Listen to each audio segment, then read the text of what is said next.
Hola. Gràcies per ser aquí. Gràcies per invitar-me a Singulars. Doctor, per què ara yo? Pues por una razón sencilla, Jaume. Porque ahora nos toca a nosotros. Es nuestro momento. Ya no podemos seguir perdiendo el tiempo, desgastándonos, consumiendo glucosa cerebral de quién tiene la culpa, lo hizo el uno, lo hizo el otro. Es el momento en que cada uno de nosotros digamos, es mi vida, es mi futuro. Es absurdo que pretendamos que las circunstancias mejoren si no estamos dispuestos a mejorarnos a nosotros mismos. Lo que se trata es de que seamos de verdad conscientes de este hecho. Nosotros podemos crear nuestro futuro. Tenemos que saber cómo, de qué manera sucede esto, cuál es el camino, cuál es la vía para aflorar ese potencial que las personas tenemos. Bueno, es de mucha actualidad, falleció ayer, y cuando ciertas personas dicen ciertas cosas, esas cosas que dijeron nunca mueren y nos acompañan generación tras generación. En el siglo XVII, un filósofo francés, René Descartes, padre de la filosofía racionalista, dijo, pienso, luego existo. Como si lo único importante y relevante en la vida de un ser humano fuera el intelecto. Nadie le quita el poder y el alcance al intelecto. Pero ¿qué pasa con las emociones? ¿Qué pasa con los sentimientos? ¿Qué pasa con la fuerza del corazón? Lo más íntimo en el ser humano. Pues fíjate lo que decía. La salvación de nuestro mundo se encuentra en el corazón de las personas. No habla del intelecto, no habla de la erudición, habla del corazón, en su humildad. La humildad para asombrarse, la humildad para sorprenderse, la humildad para mirarnos a nosotros mismos con ojos nuevos y no juzgarnos y decimos, no, yo es que no doy la talla, yo no soy capaz, yo no llego. Pero si no te conoces, ¿cómo te puedes juzgar? Mírate con otros ojos, ten la humildad que tiene un niño de explorar una tierra que es mágica. Responsabilidad, que quiere decir capacidad de respuesta. Sé responsable de tu vida. Toma las riendas de tu vida. No juegues el papel de una víctima. Está en juego todo tu futuro. A ver, todos seríamos muy cuidadosos si tuviéramos ahorros, con la manera en la que se gestionarían esos ahorros. ¿Cómo no somos igual de cuidadosos con la forma en la que se gestiona nuestra vida? Capacidad de reflexión. Vamos demasiado deprisa. Vamos demasiado deprisa. Necesitamos pararnos para saber a dónde queremos ir. No sea que al final, después de tanto correr, digamos, anda, pues he llegado donde yo no quería ir. Entonces, que aunque este hombre ya ha pasado a otra dimensión, la que sea, que sus palabras al menos nos inviten a seguir buceando en esa hondura, en ese misterio que es el ser humano. Bueno, esta es una mujer que cada vez que pienso en ella es que me conmuevo. Cuando tenía 16 meses de edad tuvo una meningoencefalitis muy grave y se quedó ciega, muda y sorda. No obstante, fue la primera mujer en la historia que se graduó con honores por la Universidad de Harvard, Helen Keller. En una ocasión un periodista entrevistó a esta mujer y le dijo, señorita Keller, ¿hay algo peor que ser ciego? Y ella le dijo, sí. Es peor poder ver y no tener una visión. Porque cómo vemos el futuro determina cómo vivimos el presente. Si yo no creo un futuro ilusionante, si yo no creo un horizonte que tire de mí, ¿cómo en mi día a día voy a actuar con fuerza, con energía y con pasión? No. Miro ese universo que hay ahí lejano y digo, no hay nada para mí. Entonces en mi día a día iré con tristeza, iré con desánimo. Bueno, es la profecía que se autocumple. En poco tiempo efectivamente veré ese futuro y no seré consciente de que yo también lo he creado con mi forma de comportarme y mi forma de ser. Es básico entrenar la mente. La mente es algo de tal complejidad que es muy difícil definirla y mucho menos con 4 o 5 palabras. ¿Qué es entrenar la mente? Lo primero es entrenar la atención. No perdamos más el tiempo enfocándonos en lo que está mal. Vamos a enfocarnos en lo que podría estar bien. No en quién tiene la culpa, sino en qué podemos hacer nosotros juntos. Vamos a usar la imaginación no para generar angustia y preocupación, ay, ¿cómo va a ser mi vida mañana y pasado? Sino generar posibilidades, algo que nos ilusione. Tenemos que ser capaces, además, de parar ese diálogo incesante que nos pone la cabeza a estallar, con desesperanza, con desánimo, con desilusión. Necesitamos entrenarnos en la reflexión. La palabra inteligencia viene de la raíz latina, interlegere, que quiere decir mirar dentro. Pero ¿qué pasa? Que cuando estamos hablando de entrenar la mente nos suena un poco extraño. ¿Cómo? ¿Es que una persona que quiere aprender un nuevo idioma no tiene que entrenarse? ¿Es que alguien que quiere aprender un nuevo deporte no tiene que entrenarse? Porque la mente no se va a entrenar. Necesitamos entrenarnos en fortaleza mental y en fortaleza emocional. Porque el mundo en el que estamos es un mundo complejo e incierto. Pero una cosa es la complejidad y la incertidumbre y otra es la desorientación. No podemos estar además desorientados. ¿Cómo nos orientamos? A través del entrenamiento mental. La creatividad es básica, todos lo sabemos. ¿Por qué es tan importante la creatividad? Porque es la que te permite aprovechar las posibilidades que la realidad te ofrece para crear un campo de juego que te abra nuevas oportunidades. ¿Pero qué nos pasa?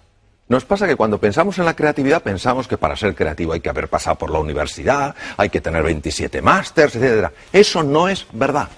La creatividad es consustancial con el ser humano, está en cada uno de nosotros. No hay un solo ser humano que no sea creativo. Lo que pasa es que muchos que sí creen que no son creativos. Y entonces no crean nada novedoso porque ellos no creen que en su interior hay ese potencial.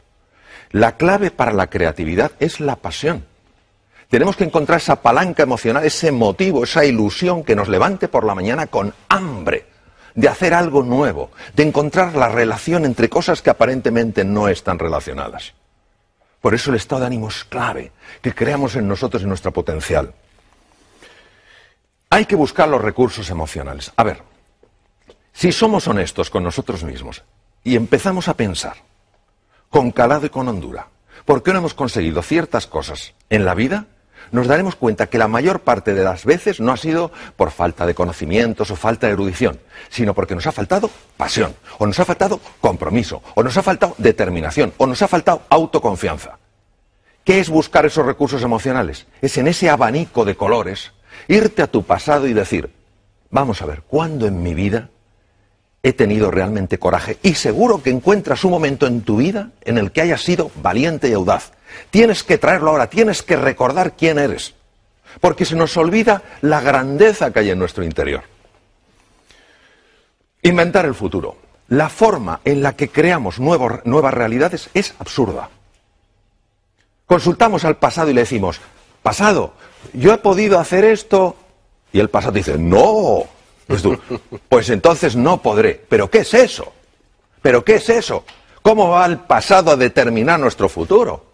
Es al revés, ¿cómo hay que hacerlo? Hay que crear esa idea que nos apasione, que nos ilusione, que tire de nosotros y a partir del futuro empezar a construir hacia el presente. Para llegar allí, ¿qué tengo que hacer primero? Pues tengo que hacer esto. Y para hacer esto, ¿qué tengo que hacer? Esto, pum, pum, pum. Es que es radicalmente distinto, pero lo hacemos al revés. ¿Vamos del pasado al futuro? No, señor. El pasado no tiene por qué predecir tu futuro. Para nada. Está muy bien que te informe, por supuesto, pero que no te determine. Emociones aflictivas. ¿Qué es una emoción aflictiva? Una emoción aflictiva es aquella que no te da nada valioso. Por ejemplo, si yo me encuentro con un tigre, es lógico que sienta miedo, y es muy bueno que sienta miedo porque eso me da opciones de supervivencia. Pero si yo estoy en este estudio contigo, en un entorno agradable y acogedor, y tengo miedo, eso me paraliza, no me da nada. Estamos paralizados por la desesperanza, por la ira, por el miedo. No tiene ningún sentido. Es fundamental que empecemos a comprender un poco mejor cómo gestionar estas emociones aflictivas. Y para eso hay que entender que hay tres estructuras que, si me permites, las voy a enseñar. Una de ellas es la amígdala. Viene del griego almendra, está situada aquí en los polos anteriores del lóbulo temporal. Otra es el hipotálamo, que está aquí, y otra es lo que se llama la sustancia gris periacueductal, que está justo aquí, alrededor del acueducto de Silvio. ¿Por qué es importante conocer estas emociones aflictivas? Porque nosotros tenemos sobre todo tres grandes lastres que nos dificultan llegar a ese futuro ilusionante. Primero, la ignorancia. Si yo no soy consciente de mi talento y mi potencial, ¿cómo me voy a atrever? Número 2, la pereza. ¡Ay, la pereza! Oh. ¿Cuántas veces el camino correcto no es el camino fácil? Pero el tercero es el miedo, una de las emociones aflictivas más potentes. Entonces, ¿qué podemos hacer para gestionar el miedo? Yo, de todas las cosas que he visto en mi larga trayectoria como cirujano y en muchos temas en los que he estado metido, al final me doy cuenta de una cosa. El miedo, cuando te engancha, hay que gestionarlo por vía física, utilizando técnicas físicas, técnicas respiratorias, gestionando el diafragma porque es el que te cambia la química hormonal, cambiando el foco de tu atención, utilizando colores. ¿Por qué colores? Pues no lo sabemos. Esto lo descubrieron científicos orientales hace miles de años. Los colores tienen un impacto tremendo en el hemisferio derecho del cerebro, que es el que gestiona estas cosas. Nosotros sabemos que al imaginar un color azul llevado a ciertas partes del cuerpo, sabemos que automáticamente empieza a cambiar esa emoción aflictiva. ¿Por qué? Bueno, porque cambia la química, las imágenes generan emociones, las emociones están asociadas a procesos químicos. Entonces, es fundamental que sepamos que el miedo se puede gestionar, por lo menos, para que no nos paralice cuando es una emoción aflictiva. Bueno, luego hay una cosa que es que creo que la tenemos que recuperar. Nos hemos pensado que los éxitos suceden solos. Se ha perdido la cultura del esfuerzo, la cultura del trabajo. A ver, yo a veces me quedo impresionado cuando dicen, aprenda usted inglés en 3 meses, mientras duerme y, por supuesto, sin esfuerzo. Pero ¿cómo se va a creer uno eso? Pero nos gusta tanto la fórmula, la receta mágica. Lo quiero, es mío. Pues no funciona. Probablemente el inventor más prolífico que existió nunca, Thomas Alva Edison, dijo, el genio es 1% inspiración y 99% trabajo, transpiración, sudar. Entonces, ¿qué quiere decir? Esto es como una goma. Hay que dejar que se tense. Es el momento en el que nos cuesta las cosas y tenemos que seguir. No tiremos la toalla. Cuando aguantamos la tensión y estamos incómodos, y es normal que estemos incómodos, el cerebro automáticamente tiene que resolver ese dolor. Porque su misión es evitar el dolor. ¿Cómo lo resuelve? Abre la ventana de la inteligencia y de la creatividad. Y por eso todos sabemos que cuando hemos aguantado de verdad, de repente, no sabemos cómo, hemos encontrado una ventana, un espacio. Anda, ¿cómo no lo había visto antes? Porque hay que esforzarse buscando y trabajando. Por eso la determinación, la persistencia, la paciencia son valores tan grandes. Entonces ahora no podemos decir, no, esto sucede solo. No es verdad. No es verdad. El ser humano necesita esforzarse por aquello que vale la pena en su vida.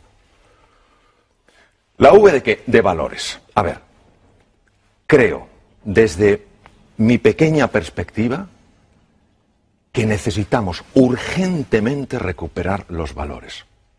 Valores que no dependen de un credo, que no dependen de una cultura, que no dependen de una forma de pensar. Están implícitos en la naturaleza humana. ¿Qué es un valor? Un valor es todo aquello que a mí, como ser humano, me perfecciona.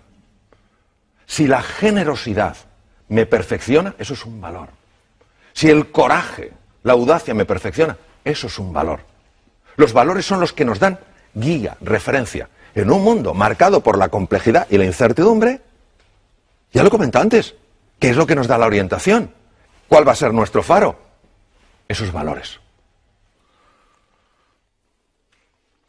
Ojo con la sensación de impotencia. Jaume, yo la veo continuamente. No sé cuántos, no sé qué. Una cosa es el diagnóstico, y en medicina esto lo sabemos bien. A nosotros nos interesa hacer un diagnóstico correcto. A ver, si yo tengo una enfermedad seria y voy al médico, el médico me dice, no se preocupe, es un catarrillo. Digo, es que médico más simpático, pero no me ha ayudado a nada. Yo prefiero que me diga, mire, tiene usted una neumonía, es un diagnóstico más duro que un catarro, pero porque hacemos el diagnóstico correcto le podemos curar. Bien, el diagnóstico actual es un diagnóstico serio. La situación actual del mundo es seria y es compleja. No lo podemos negar, no podemos ser como la avestruz, aunque eso no lo hacen las avestruces, lo de hacer un agujero. No hay una avestruz así de tonta en toda África, vamos, que meta la cabeza bajo tierra, ni de broma. Pero claro, de acuerdo, tenemos un diagnóstico. Luego hay un pronóstico. ¿Qué es el pronóstico? El pronóstico es lo que los expertos dicen sobre eso. El médico te puede decir como experto, tienes una neumonía, con el antibiótico adecuado, los antibióticos adecuados, pues en una semana usted se cura. Eso es el pronóstico. Y otra cosa es el veredicto. El veredicto no lo puede dar nadie. ¿Por qué? Porque entre el diagnóstico y el pronóstico y el veredicto hay un espacio enorme. ¿Cuál? El uso de mi libertad y de mi potencialidad como ser humano. Todavía me acuerdo de una persona en el Memorial de Nueva York, uno de los mejores hospitales del mundo, unos 2 mejores, tenía un carcinoma pulmonar en variedad muy severa, y muy avanzado, le dijeron, tiene usted 3 meses de vida. Diagnóstico era correcto, carcinoma pulmonar en un estadio muy avanzado. Pronóstico, desde el punto de vista estadístico, usted tiene 3 meses de vida, pero se lo dijeron como un veredicto, usted tiene 3 meses de vida. Y este señor dijo, lo siento, compro su diagnóstico, compro su pronóstico, pero no su veredicto. Tengo demasiadas cosas que hacer. Vivió 3 años. Entonces, esto no es sencillamente un caso extraño. ¿Qué es lo que nos perdemos? Nos perdemos lo que puede emerger del ser humano cuando ese ser humano dice, ahora yo, ahora me toca a mí. Pero esta es la historia de Sísifo, condenado por Zeus, un dios más bien poco piadoso, a subir una piedra, y cuando la había llevado a lo alto de la colina, la propia piedra bajaba y él volvía a hacerlo. Esto lo estoy viendo continuamente, la sensación de desesperanza. Haga lo que haga, para nada sirve. ¡Claro que sirve! ¿Cómo no va a servir? De hecho, es lo único que sirve. Pero si tú crees que no sirve, dejarás de esforzarte como te puedes esforzar. Y entonces se cae en la desesperanza. Este es el drama de hoy. El drama de hoy no es ya la dificultad que hay, que es real, sino nuestra sensación de impotencia que la está acompañando. Uno se pregunta, ¿por qué tuvo tanto impacto esta película durante la Segunda Guerra Mundial? Porque habla de las creencias. Son 3 personajes que van con Dorothy, cada uno se ve limitado por algo. Y hay un mago que se supone que es un ser enorme, con unas voces tremendas, y al final se dan cuenta que es un hombre con una megafonía. Es chiquitín, y tiene una megafonía. Así son nuestras creencias limitantes, esos programas que tenemos metidos. No puedes, no llegarás, no serás capaz. Pero si esos son puras entelequias. Lo que pasa es que las vivimos como reales. El oráculo de Delfos. Un griego está consultando al oráculo de Delfos. Es importantísimo que sepamos que nosotros podemos escuchar 2 tipos de voces. La primera voz es la de la jaula de grillos. No puedes, no eres capaz, no hay salida, tú ni siquiera lo mereces. A eso no hay que escucharla. Y hay otra que es el maestro interior, que te dice confía en ti, cree en ti. ¿Cómo notas que te habla uno u otro? Es muy fácil notarlo. Cuando te habla el maestro interior, notas paz y serenidad. Cuando te habla la otra persona, la otra voz, lo que notas es crispación, tensión y desánimo. Es fundamental que prestemos atención a la voz que nos ayuda, no a la que nos anula. Bueno, esto a mí como médico me impacta profundamente. La actitud, ¿qué es la actitud? La actitud es cómo me posiciono yo frente a una realidad. Está más que demostrado médicamente que la actitud de una persona frente a una enfermedad afecta a todos estos niveles. Los linfocitos, ¿qué son linfocitos? Células que atacan bacterias, virus, tumores. Células fagocíticas, los fagocitos, lo mismo, los engloban de otra manera. Macrófagos, son el servicio de limpieza del organismo. Se ingieren, destruyen todos esos detritus para que no se infecten. Anticuerpos, fibroblastos, generadores de la cicatriz. Todo esto es afectado por la actitud. Y uno dirá, ¿pero cómo es posible? Porque la actitud afecta mis emociones. Mis emociones son procesos químicos. Y todas estas células que vemos en la pantalla tienen receptores para esas moléculas. Claro, no es lo mismo que a un linfocito que tiene que pelear con una bacteria se le pegue la molécula del entusiasmo que la del desánimo. Porque imagínate un linfocito acercándose a una bacteria con la molécula del desánimo y el propio linfocito, claro, en el lenguaje linfocítico, diciendo, oh, yo con esta bacteria no tengo nada que hacer, yo me voy.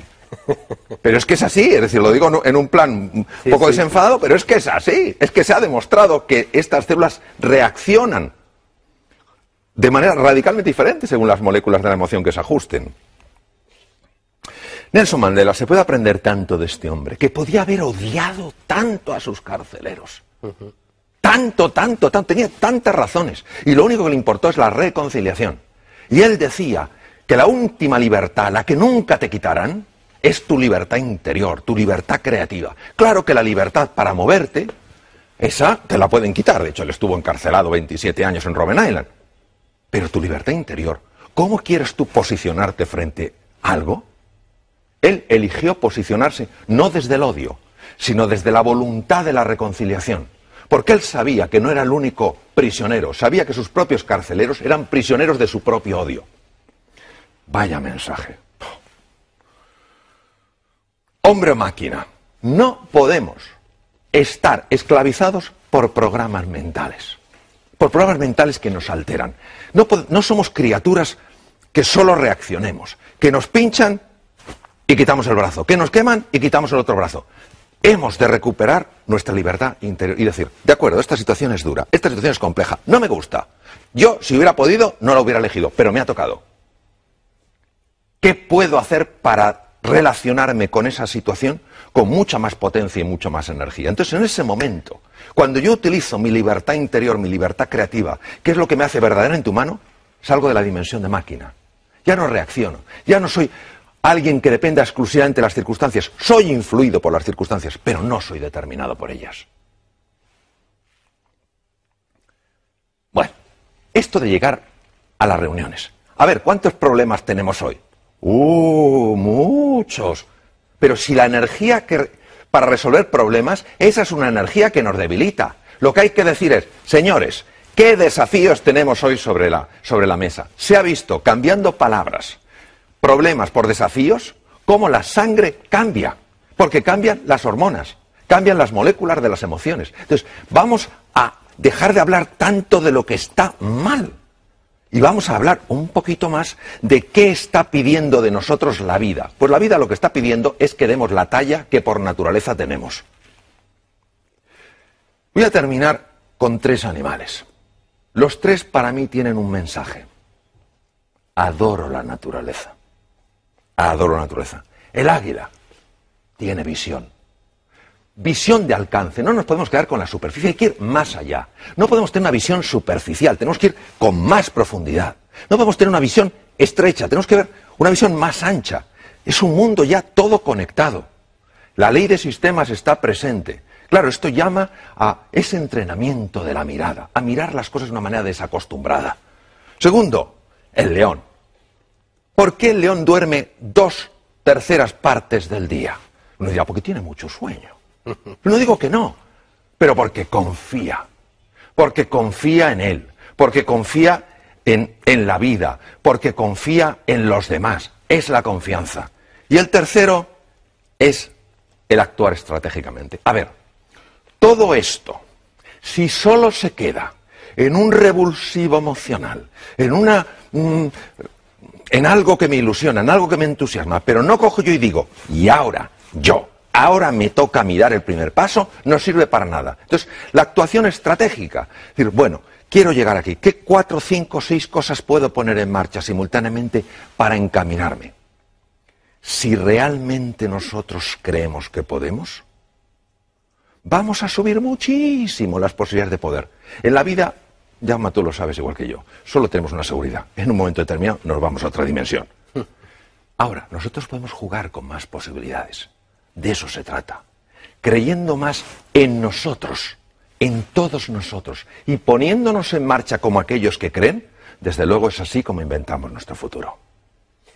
Doctor Mario Alonso, com sempre, magistral. Muchas gracias. Ens acaba de posar una injecció. Companyi, per favor, anem claro a la taula. que sí. Ens acaba de posar una injecció de voluntat de no rendir-nos, de continuar endavant, de lluitar, ho dèiem també al principi. Vostè, doctor, diu que hi ha 9 valors essencials que d'alguna manera desenvolupen el caràcter d'una persona. Si li sembla, passem llista a aquests 9 valors essencials. Li sembla? Començo amb el primer, amistat. Amistad viene de la raíz latina amare, amar. La amistad es aquello que hace que una persona jamás se sienta sola. Que sepa que puede ser ella misma sin ser por eso aceptada o rechazada. porque se la quiere por quien es como ser humano, no por lo que tiene o por cómo se comporta. La amistad es algo de la que ya se hablaba pues, hace 25 siglos, ¿no? Es ese amor fraternal. Es sentir que en ese momento en el que te sientes especialmente débil y vulnerable, puedes hablar con alguien que es tu amigo. Y esa persona te va a ayudar, no te va a rechazar, no te va a juzgar. Por eso me parece tan hermosa esa cualidad, porque es la cualidad del encuentro. No hay un solo ser humano que pueda crecer y evolucionar hasta alcanzar su plenitud si no es con otros seres humanos. El ser humano crece en el encuentro, no crece aisladamente, no crece centrado en sí mismo. La amistad me parece maravillosa para esto. Alegría. Bueno, la alegría es muy distinta a la euforia. Lo mismo que el gozo es muy diferente al goce. La alegría es la percepción interior de que algo se está expandiendo. Y la alegría normalmente sucede siempre a la generosidad. Cuando yo hago algo por un ser humano, sin esperar nada a cambio, no quiere decir que no me guste, que la persona me diga gracias o que en un momento determinado me ayude, pero no lo hago por eso. Lo hago porque para mí esa persona está llena de dignidad. La respeto, la quiero ayudar, crecemos juntos. Entonces, cuando yo hago eso sin esperar nada a cambio, surge una emoción única, especial, que es la alegría. Reflexió. Ay, la reflexión, querido Jaume, la reflexión. En un mundo que va... La reflexión es igual al viaje interior. Es estar dispuesto a hacer el trabajo en mí mismo que necesito para transformar mi forma de ser. No para convertirme en quien debería de ser, sino para sacar a flote mi verdadero ser. Nos pasamos la vida intentando cambiar a los demás. Y tengo una noticia. Eso no funciona. No funciona. Porque cuando tú notas que alguien te está intentando cambiar, porque se supone que no haces las cosas o que no eres una persona suficientemente completa, te resistes. Pero cuando uno a sí mismo se dice, oye, yo esto lo tengo que cambiar. En el momento en el que tú te lo dices a ti mismo, ahí es cuando empieza el cambio. Eso sin reflexión no sucede. Compasión. Ay, la compasión. Compasión quiere decir conectar con la pasión, con el sufrimiento de un ser humano. Es la base de la empatía. No implica estar de acuerdo con lo que una persona hace. Es intentar entender por qué lo hace. Cómo está viendo las cosas para actuar así. Es la base del encuentro entre dos seres humanos. Evita que reaccionemos. Y lo que invita es a explorar, a buscar, a comprender, para poder ayudar. Compromís. Bueno, voy a poner un ejemplito. Yo comprendo que es posiblemente conocido. Me gusta ponerlo. El compromiso no es la implicación. El compromiso es mucho más serio. Y suelo poner el ejemplo, posiblemente sea conocido aún así, es muy gráfico. Plato de huevos fritos con bacon. La gallina implicada, el cerdo comprometido. Se deja la piel. Entonces, el compromiso es cuando tú dices, esto sale sí o sí. Me caeré 27 veces. Cometeré 50 errores. Siempre me levantaré una vez más de las que me caiga. El compromiso solo lo llevas a cabo cuando algo es un valor tan importante que dices, hay demasiado en juego. Y cuando una persona está comprometida de verdad en algo, ahí es cuando empieza a emerger la grandeza que hay en el interior. Em salto, doctor Mario Alonso, dos valors perquè vostè n'ha parlat bastant durant la seva presentació, que és creativitat i entusiasme. I passo directament al valor de la fe. Fe es creer sin tener evidencias.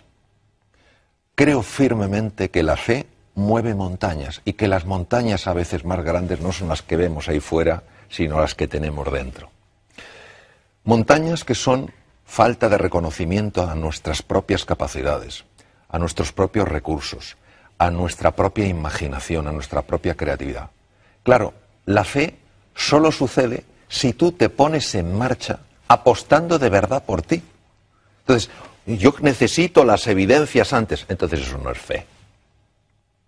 El mérito de la fe es que solo saldrá lo que tienes dentro cuando primero creas que de verdad existe y te pongas en marcha, como se ponen en marcha aquellos que de verdad creen.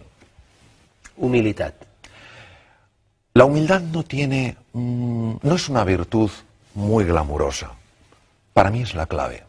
Viene de la raíz latina humus, lo que fertiliza la tierra. La humildad es la que hace que yo me pueda poner de forma permanente en el papel de un alumno.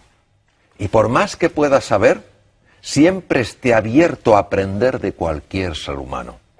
Las personas, en cirugía, algunos de los más grandes maestros que he tenido, personas súper reconocidas a nivel mundial, me llamaba la atención su humildad.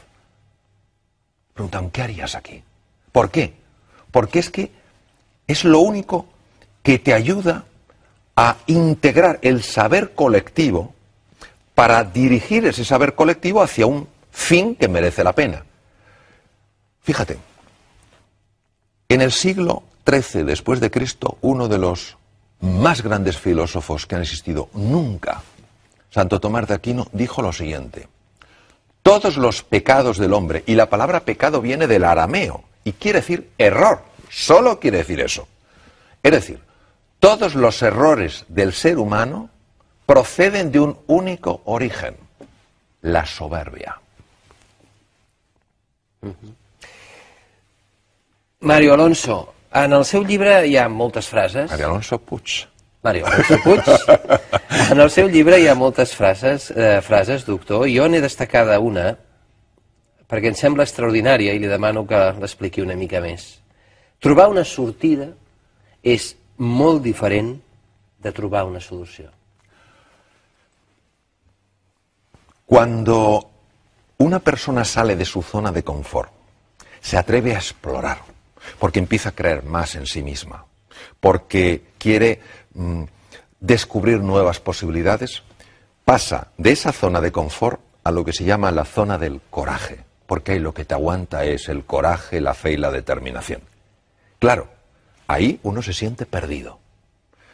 No tiene el mapa porque ha salido de la zona de confort, se siente confuso. ¿Qué pasa? Que quiere evitar el dolor. Una salida. Abandona, tira la toalla.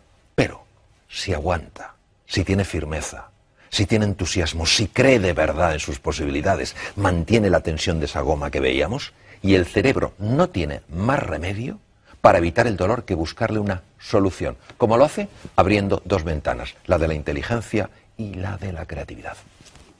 Faràs gran el teu poble no pas elevant les teulades dels seus habitatges, sinó les ànimes dels seus habitants, Epictet.